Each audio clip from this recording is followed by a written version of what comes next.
You really cannot run from God. I'm speaking to Jonas. If a Jonah in this generation, I'm talking to you. And I'm talking to you from experience. Year 2001 precisely, I ran to the university.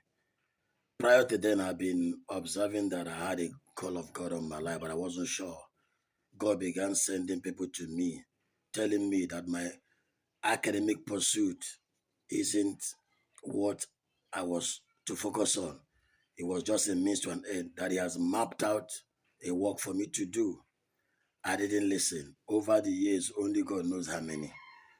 I will be going on the road. People will meet me and tell me, God says you're running, stop running, you cannot run, you must do the work. Why am I warning you? I buried my father August last year, and I nearly lost my life afterwards. He took the message of God in visions. God started appearing to me, telling me that my disobedience will ultimately destroy me. I can't run any further. I had to submit, but it didn't have to happen that way. In fact, one of the visions I saw, God was not angry. He was not happy with me when he showed me Prophet Jonah. He said a man of fish-like experience. In other words, I didn't have to be swallowed by fish to go to Nineveh.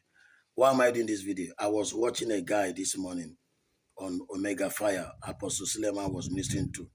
He said he doesn't want to do ministry, he wants to do business. And Suleiman was telling him, you're extending your woes. I haven't thanked my God I didn't suffer so much. Because while I ran from the calling, I didn't run from the body of Christ. I didn't run from the ministry. I didn't run from God.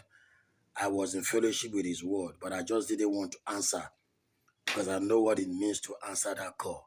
You must be ready unless you want to be one of these, Randy Aaron men of God, and I don't want that.